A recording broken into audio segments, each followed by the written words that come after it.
Hello, everyone, and welcome back to Miles to Go with myself, How to Lose to Gain It All.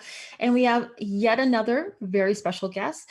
We have Mariangela Maguire here to talk to us about self-compassion. So I titled the episode, How Do I Love Thee? Do I Count the Ways? And thank you, Mary. Because I wonder, do we really love ourselves? I know on Instagram on Sundays, it's Self-Care Sunday, and my feed is littered with wonderful quotes, with hundreds of thousands, if not million people thumbsing it up and saying, yes, I will do that. And, you Mhm. know, hands up emoji, and they're like, yes, or heart emojis saying yes, yes, yes. But I wonder, do we actually really do that? Do we really actually have compassion for ourselves? And today, Mariangela has come back, thank you, to talk to me about that and unpack that, because we talk a good game, but I don't think we do it. Mhm. And how this came about was 2 weeks ago, if you saw my last episode, which was Finding the Stillness, where we talked about the RAIN method from Tara Brach, which is a way for us to deal with the powerful emotions that we have when we're in that stillness. Mhm. And at the end of the RAIN process, the N stands for nurture. And we were talking about compassion and having that compassion, because we can nurture ourselves and say, yes, we dealt with the difficult emotions, and now let's have some chocolate and sit in a warm, cozy blanket and, kind of binge watch our way through. But have we really finished with things? Have we done anything else that is compassionate for ourselves? So Mhm. that's what we're going to be talking about today. So again, my wonderful able co-host is Mariangela Maguire. Mariangela, welcome to the show. Thank you so much, Brittany. I'm very delighted to be back so soon and to be having this conversation with you. Very important topics in this day and age when I think people talk about things like compassion fatigue. This is Mm. a really, really critical topic for people to be talking about compassion in general, but particularly self-compassion. Because I think you're right. I think we do talk a good game. We might get the warm bath, the bubble bath, the whatever Hmm. self-care head massage or something, self-head massages, but do we really in our deepest self speak to ourselves in a kind, loving, generous way, supportive way? I think too often we don't. Yeah. No, no, we don't. And I think we think the bubble bath is where, the sidewalk ends, if you Right. will. Yeah. That's a book by Shel Silverstein for those younger folks. Mary Angela and I read that as children. But let's bring it back. Mary Angela, can you tell folks about your show and what, Oh, sure. when, and how they can find you? Yes. So I have a show called Nothing But Now, which is a focus on the mindfulness journey, my own mindfulness journey, and then providing strategies and ideas, and kind of an inquiry-based show where I set up a topic and say, what makes this a challenge and how might we address this particular challenge with mindfulness practices. So it's at noon at Pacific time on Transformation Talk Radio, or on Facebook Live on Transformation Talk Radio's page, or on my page, which is just Maguire Life Coach. Like Brittany, I'm a life coach, and so that's one way to contact me is through the Facebook page, and that's the other great place to find the show. Wonderful. And one thing that you did that was super special lately, didn't you guest host for someone here on the network?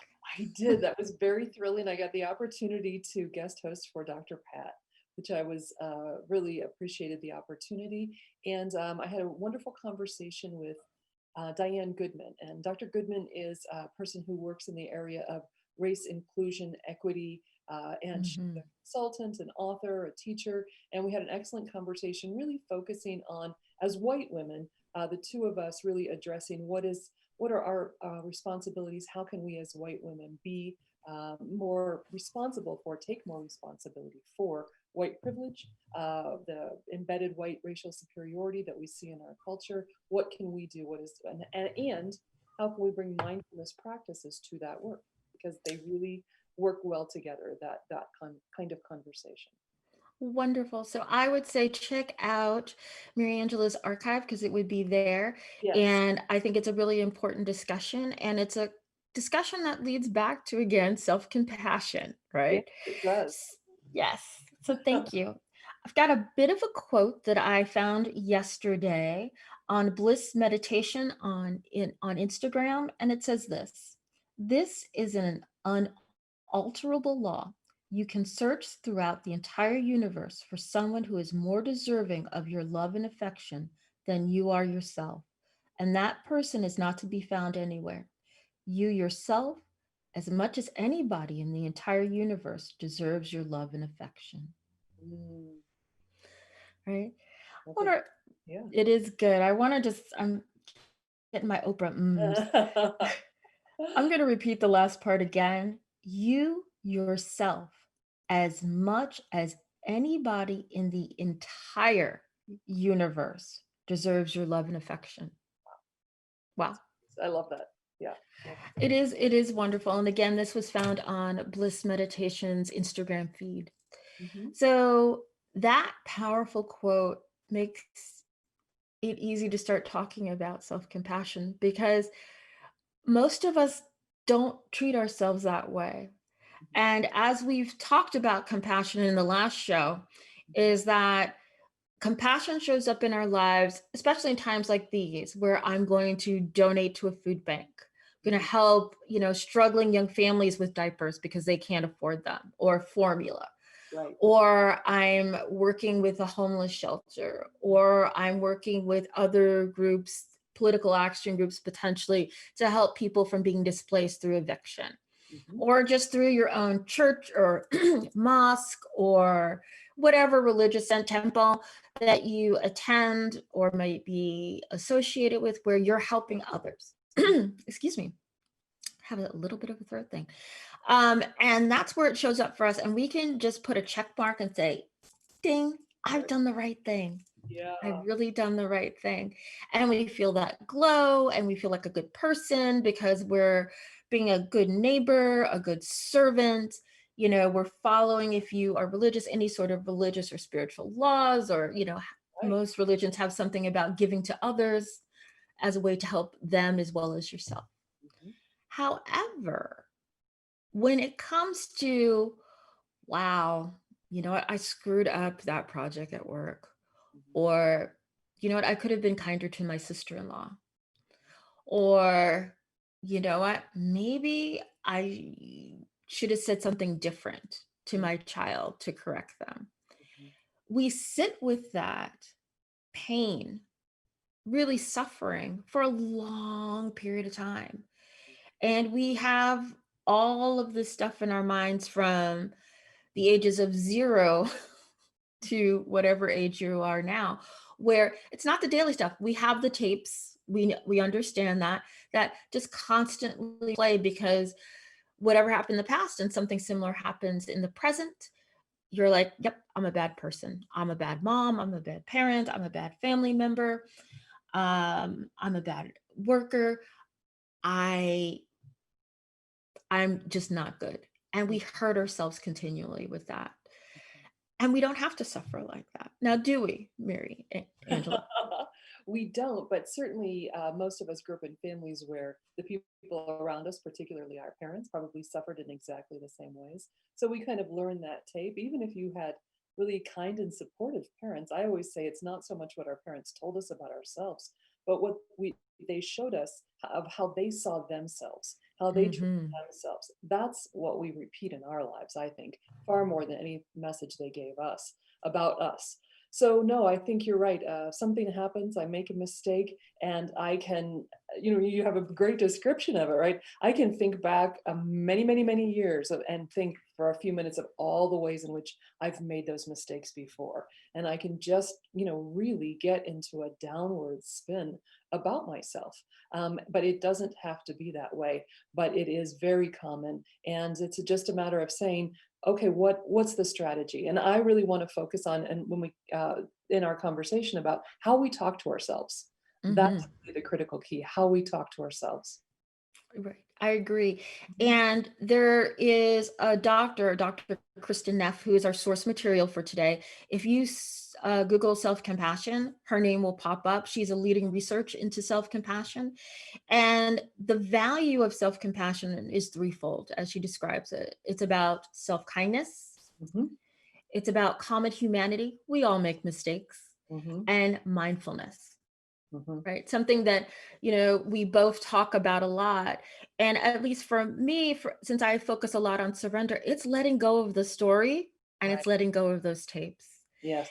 And when we come back, we're going to break down those three areas, and we will continue to talk about how we speak to ourselves. And there'll be a treat towards the end of like a little exercise that you could do to help yourself be kinder to yourself, right? So, with that, this is Brittany Miles on Miles to Go with Brittany Miles, How to Lose to Gain It All. We are here with Dr. Mariangela Maguire, and we are talking about self compassion. So, please stay with us, and we'll be back shortly.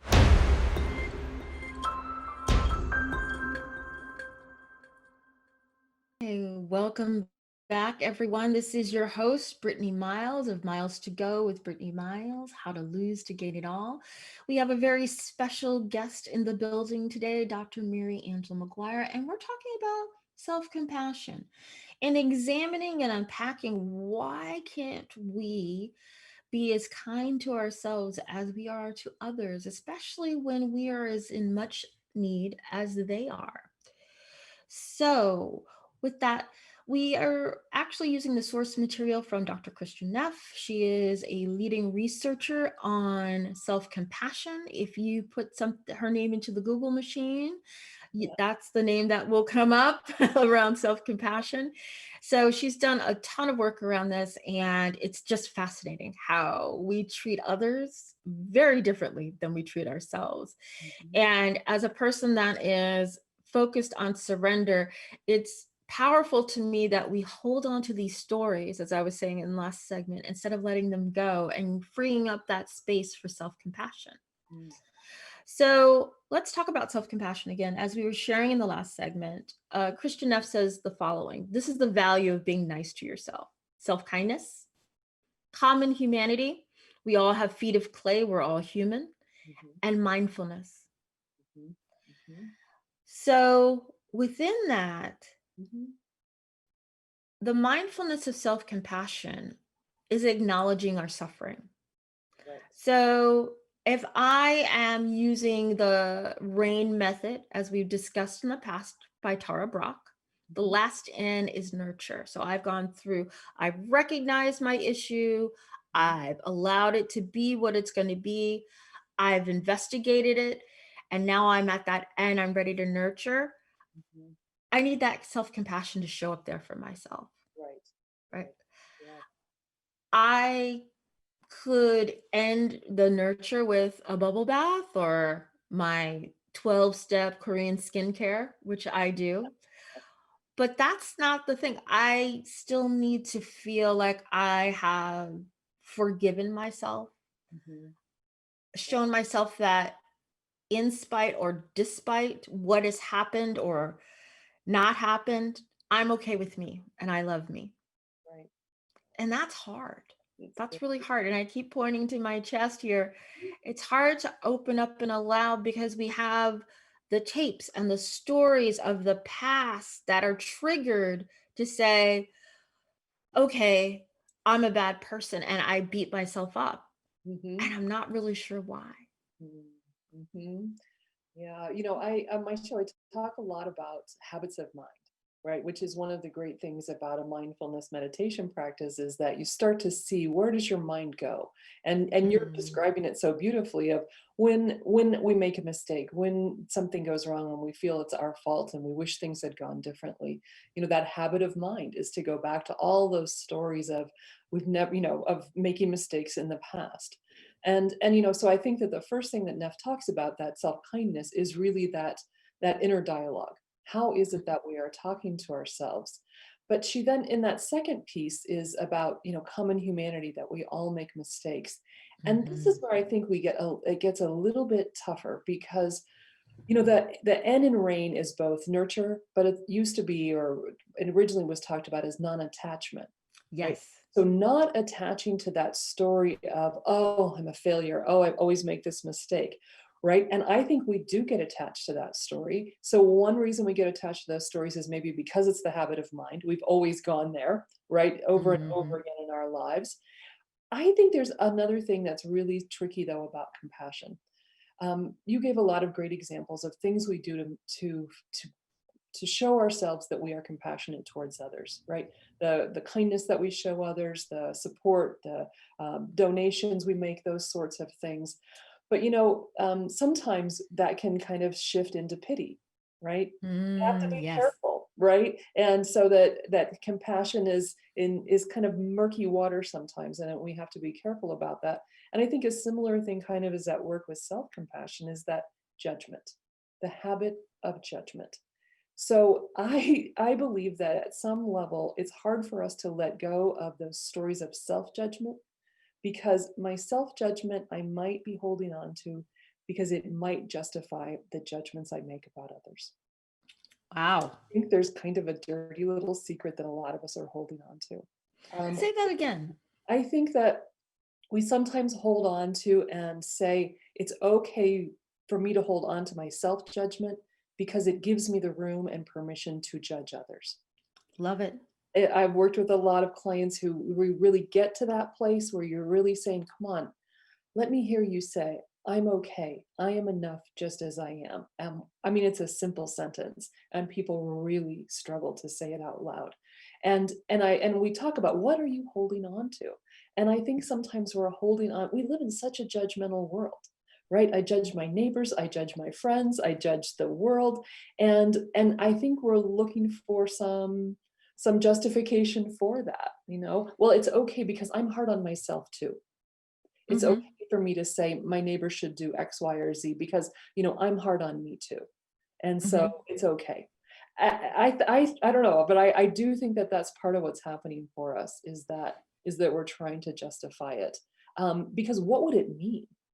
Right? I mean, that's a pretty radical thought. Mhm. I mean, it's the reason Brock calls that book Radical Compassion, right? Is that it's a very radical thought to say, I'm not only going to treat myself with non-judging awareness, with kindness and compassion, but I'm going to treat the rest of the world that way too. Mhm. That's a You touch tall order. It is, and you do touch on some pieces in Neff's book about Mhm. self-compassion, where she talks about it from two different cultures. So in our independent culture, she said it was like the Lake Wobegon effect, where the women are hardy or pretty, and the men are sturdy, Yeah. and it's the I must be better than someone else, Yes. right? Absolutely. But conversely, if you're in a like a collectivist society like Asia, it's still I am more modest than you, Yes. It's still a right? competition. It's it's still a it's still judgment. it's still a judgment, and it's that I was taught to be more modest and to do more for the group than you, right? Right. Right. And it's such an interesting human thing to do, where you have to, as you said, have that competition of it's the where do I stand in the pecking order, Right, right, and right? how do I use that perception of the pecking order to maintain what, Neff says is the contrast with self-compassion, which is self-esteem, right? Yes. Right? She kind of says self-esteem is not such a helpful concept compared to self-compassion, right? Hmm. So how do I hold on to I'm okay. I'm okay because 'cause I'm better than you. Hmm. Ah!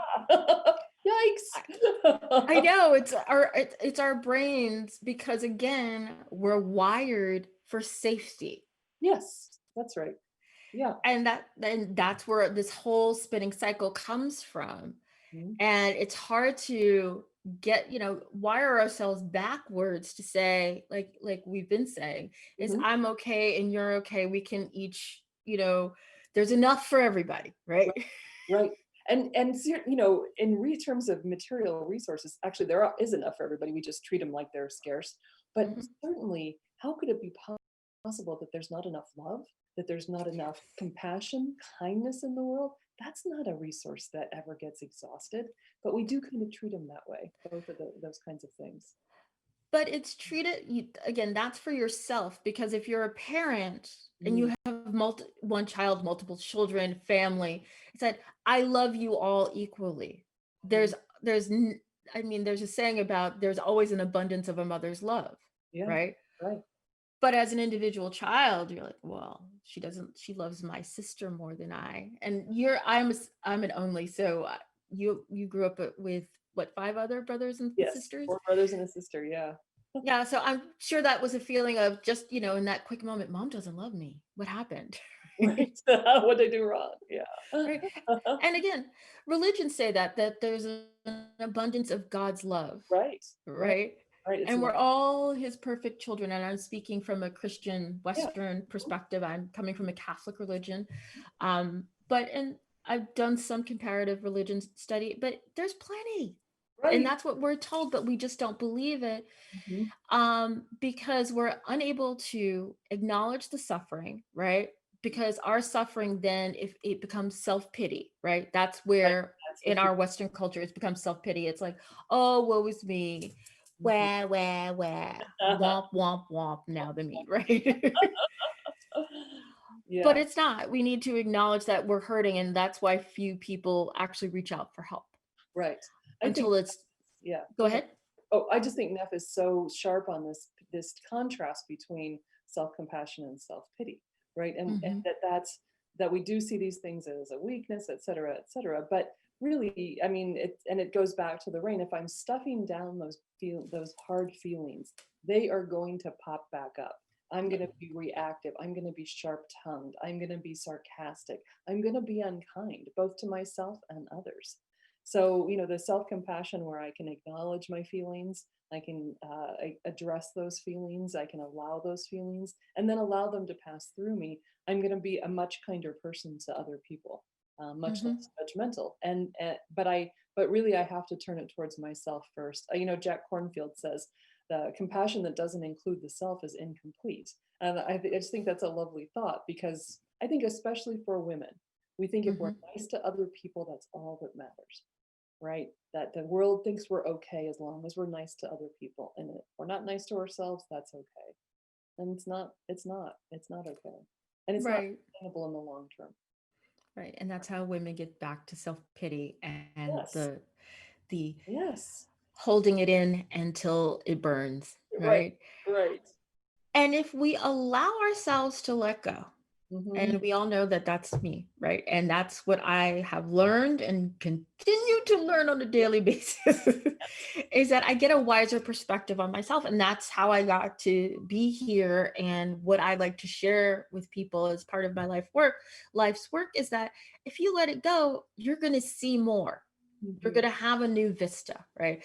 I know that sounds somewhat corny and could be trite, but it's actually true Hmm. that if you let it go, you feel it, let it pass through as we're talking, Hmm. you're like, oh, you see the world in a different way, in a different place, and you allow yourself to have different opportunity because of that. That's right. That's right. And I think one of the things that's really powerful about that is, it doesn't.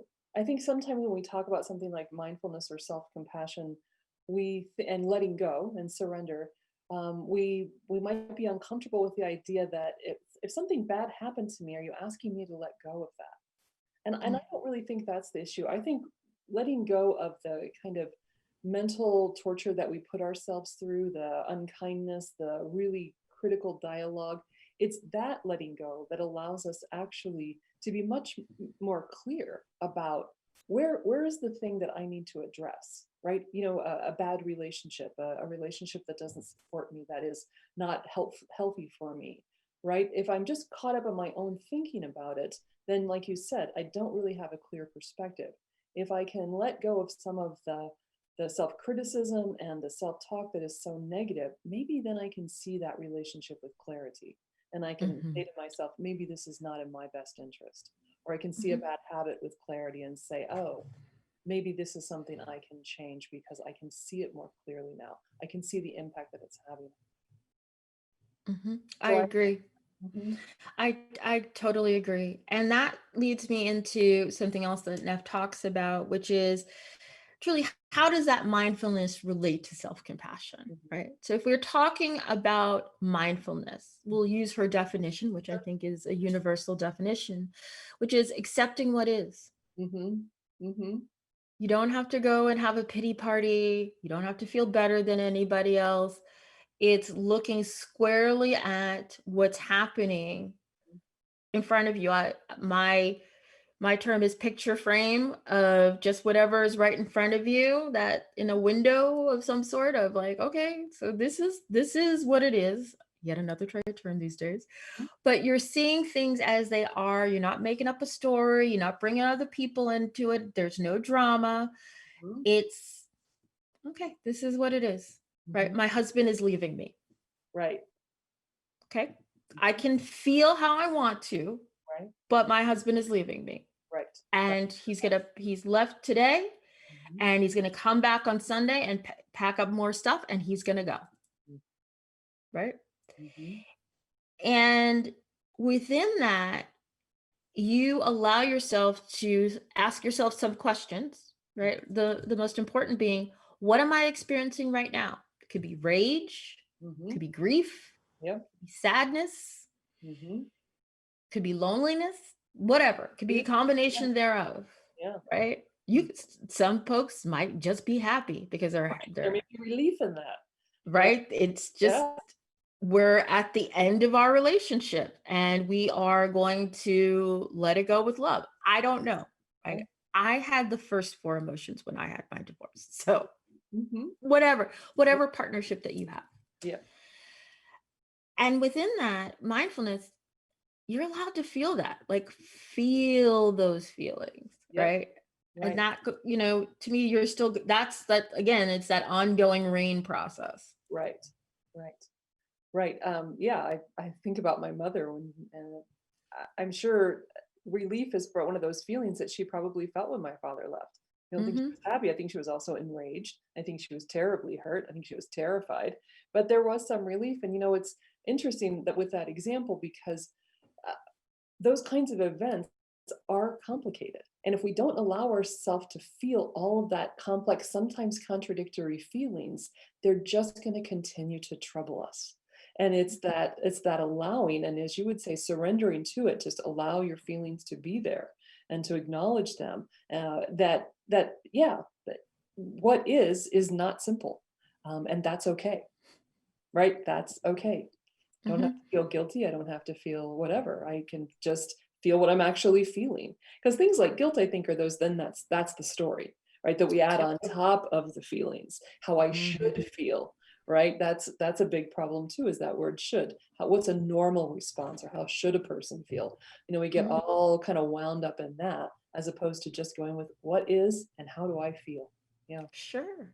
Mm. I totally agree because again, on following through with that, like any person that's divorced or had a long-term relationship and you break up, there's a lot of stuff there. There's lots of, as you said, competing emotions. Things happen day by day.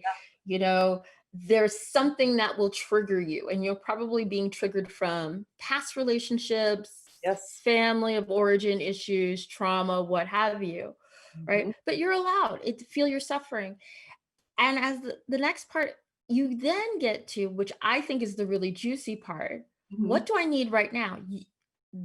We rarely ask ourselves that because Yeah. we then will run to the ice cream, Right. checking out with binge watching movies, or over parenting, Right. or getting involved in things that don't involve you, creating drama so that you have Right. something to do, A creating that distraction. sense of Yeah. busyness. Work, yes, all Mm. those things.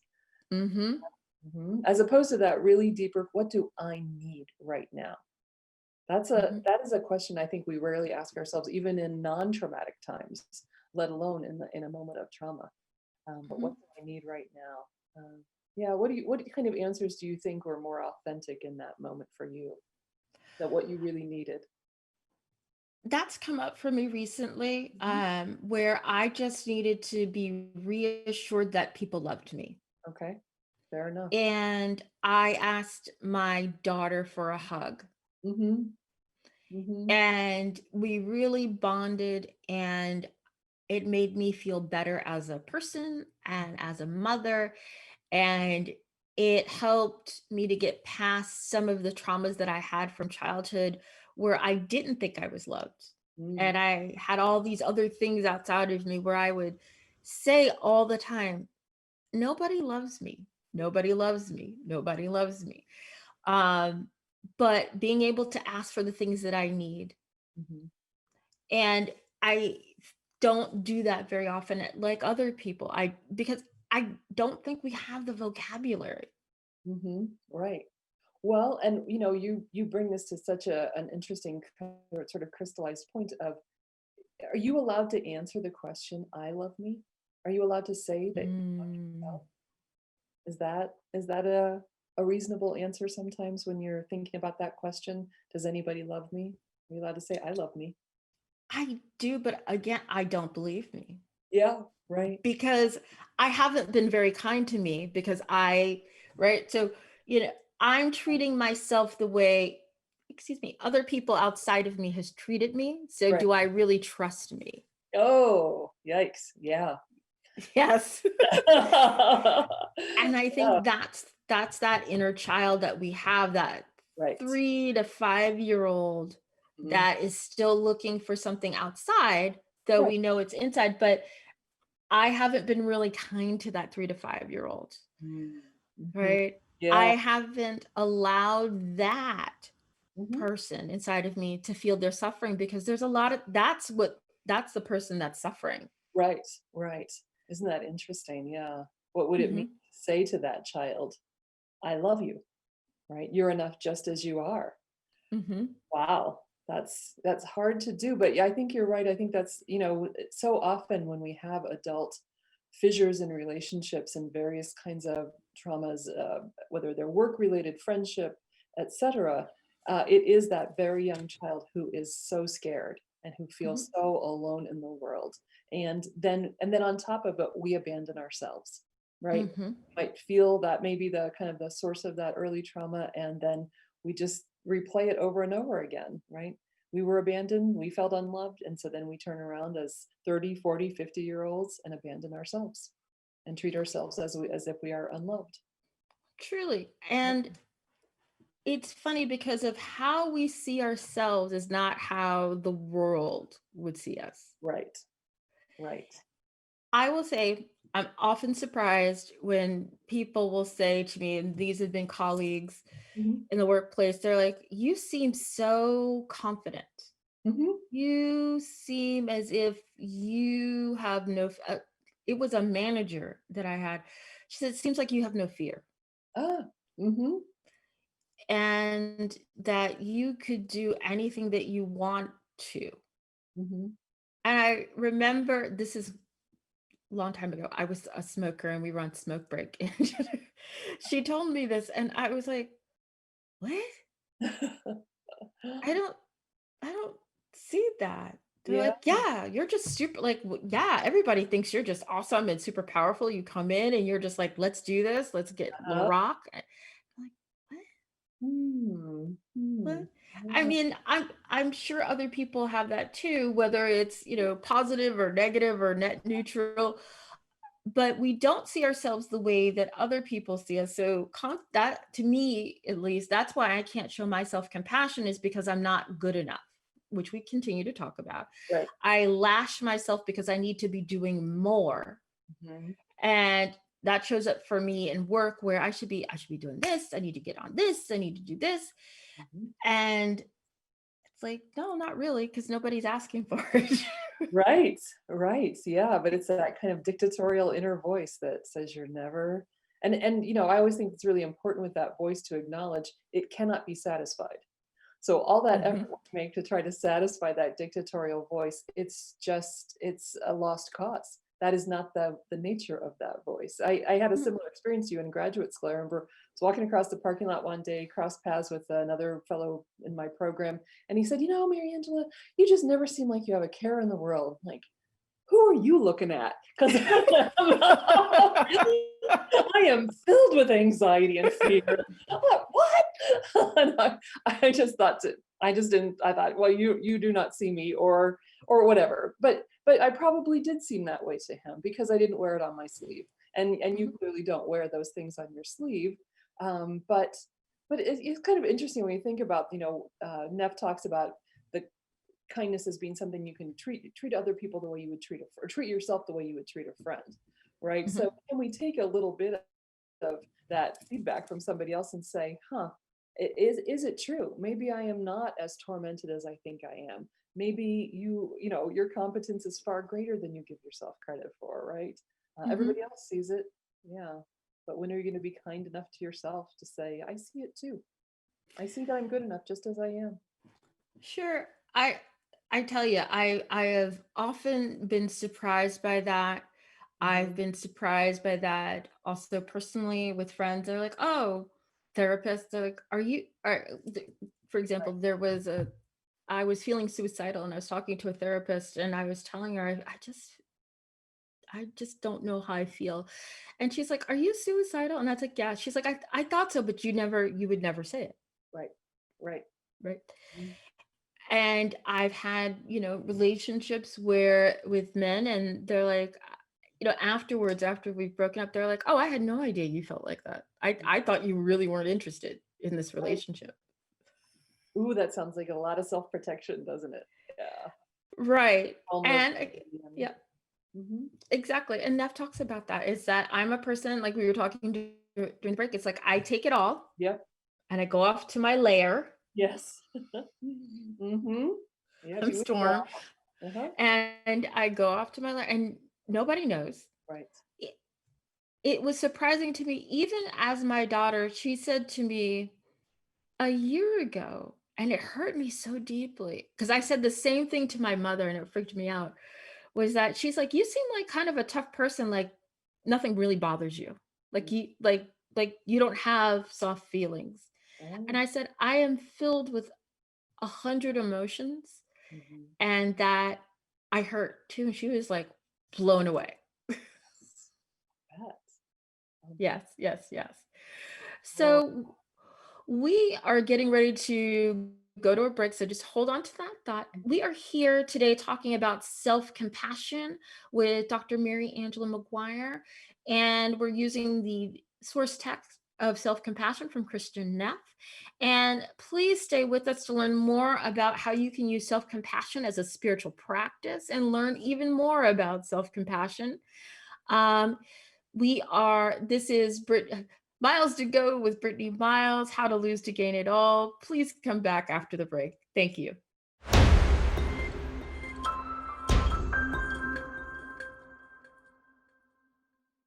Hello, welcome back. This is Brittany Miles of Miles to Go with Brittany Miles, How to Lose to Gain It All. And today we're talking about self compassion with our special guest, Dr. Mary Angela Maguire. She has come back to the show again, and she is just a wonderful person and a dear, and we're having a great conversation. We hope that you are enjoying this said conversation because we just are. We just love it. Yeah, she's my sister from a different mister. Exactly, yes. It's such an important topic, and I don't think you can talk about self-compassion enough because and you probably see this in your work too. People are just really resistant to the idea that it's appropriate, it's a good idea, it's in everybody's best interest if we're kind to ourselves. Doesn't Mhm. seem like a radical idea, but it is, isn't Yeah, like it? it's radical, like paying attention in the present moment and not listening to the voices that are in your head, which is why it's a core component Yes. of mindfulness. And could you repeat the quote from Jack Cornfield, please, or Oh, Jack Cornfield? Kornfield, who's a wonderful mindfulness meditation teacher and therapist, and he says, compassion that does not include the self is incomplete. And I just think that's so important because we so often believe that our compassionate behavior towards others is enough. And that somehow, as long as we're good to other people, it's okay if we're not good to ourselves.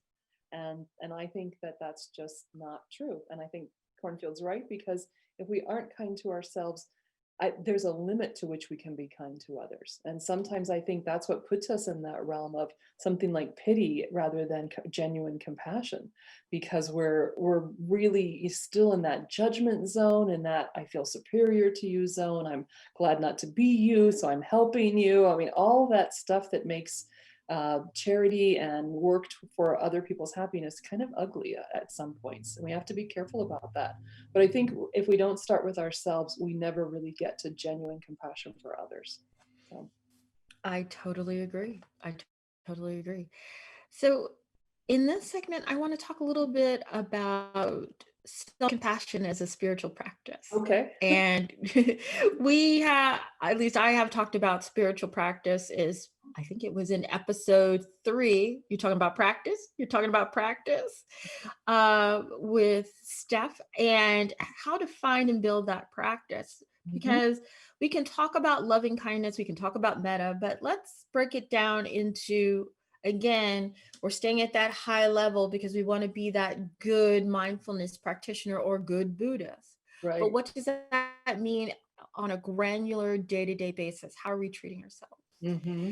So Christian F, Dr. Christian F, who has been our source material for this discussion today, who is the leading researcher on self-compassion, says to do this. And it's a simple thing that I think everyone can do. And the simple stuff is the stuff that's most powerful. Is think of a person. Could be a friend, could be a family member, could be someone that's fictitious, it could be your higher self, who looks at you lovingly, who looks at you and sees your pureness, your wholeness, your enoughness. Hmm. Could be your best friend, could be your mom, could be whatever you call God, Hmm. if you call God. Um, and have that person write you a caring and compassionate letter. Wow. Hmm. I think that's a great idea. Mhm. Uh, And it will be difficult at first yes. Hmm. because I think we'll want to cross out, overwrite Hmm. what this being would say to us Hmm. We might because even we get don't believe. stuck Go and not ahead. be able to think of anything. We Mhm. might be so filled with self-criticism that we can't even imagine what someone who loves us would say about us. But Mhm. that's one of those just keep writing exercises, right? Just say I'm just Mhm. gonna sit here for 10 minutes and I'm not gonna punctuate, I'm not gonna worry about anything of writing conventions, just sort of stream of consciousness. What comes to mind when you imagine that love, somebody who loves you and sees you Mhm. writing to you and telling you what they think. Yeah. I agree. I was gonna say this is automatic writing and just scroll, scroll, scroll. Mhm. Um, for some folks, you could try a non-dominant hand that has worked for me really well. Yep. Um, you could find a day and a time, a moment where this is part of, if you're a meditator, this is your meditation. Right. And you get yourself in that place where you're centered and you're open and you're loving in general, and Mhm. see what comes through. See what Yep. comes through to you. Mhm.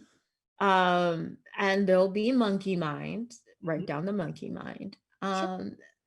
If you are not a writer, you could record it. That's true. That's a great idea. Some people just Right. really resist or uncomfortable with the writing. Yeah, just do it into your phone or whatever device you have where you can record it. Mhm. Right. There's some really great speech to text Mm. tools, Right. which if you want to do that, I'm just throwing out ideas for folks because I think it's really powerful. Mhm. Where I have written things to myself and I found myself crying, especially doing non-dominant handwork. Mhm.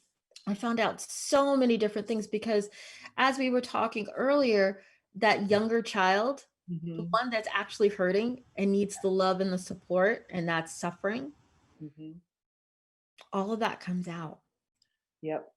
It's a real opportunity for that rain practice, isn't it? Because Mhm. it is a very freeing exercise, but you start to see the depth of the pain that you're holding on to. And Mhm. and in that moment, to be able, I think sometimes when we do these kinds of exercises, we don't even really, I think our first thought can be it's sort of about a finished product, and it's not. This is one of those pure process things. It's just the doing of it, because I think in that doing, then you start to really notice and see what the real pain is, where it really comes from, what that those some of those original scars or wounds come from, and that's very powerful. It is, and it's such an easy thing for anyone to do. You don't need anything. If you are not a meditator, you don't have the word meditation Okay. associated with it. You can write until you want to stop. It could come out in blurbs. You could put it on index cards. You could put it on post-its. Mhm. I mean, it's really yours to frame. And Right. I, again, love the simplicity of it Yeah. because it's like a device or paper and you. Right. Right. Couldn't be simpler. And Right. just allow it. No, go ahead. And just allow it. Just allow whatever's Mhm. gonna happen to happen. Right. Because no one needs to see it. Oh, absolutely not. This isn't for anyone but you. And, and it is very simple, but it requires us to give ourselves permission to do it. And I think this is one of the things that's really challenging about Neff's work is that we even one of the things I work on is a dialogue with myself of being willing to be kind to myself out loud, to say to myself, Mm, okay, you're okay, everything's fine.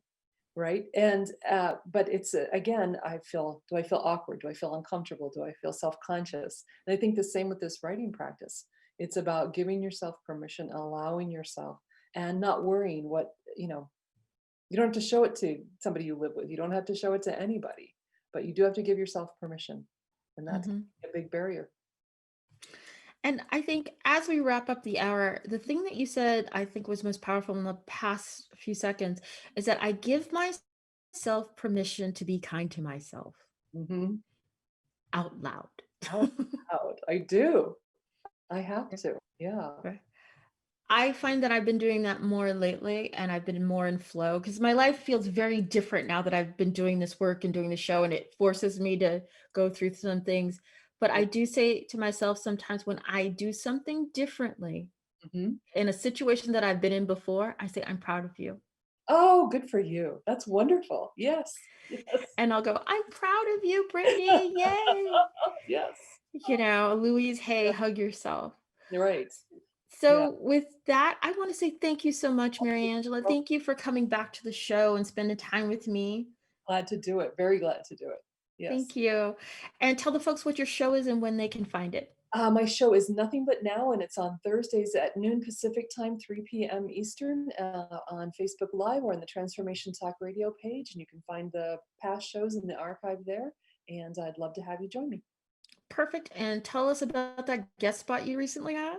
Ah, yes, you can also find this in the archives where I was the guest host for Dr. Pat's show last Monday, I think it was August 31st. I had a great guest, Diane Goodman, where we talked about white women and the kind of responsibility they can take for undermining and challenging beliefs we have about white racial superiority. What is our work to do, and how can we do it in a spirit of mindfulness? All right. Thank you. So, our last words for the show today are be kind to you, and be kind to you out loud. Yes. And always take a deep breath. And I'll see you in a few weeks. Thank you so much. This has been Miles to Go with Brittany Miles, How to Lose to Get It All. Take care.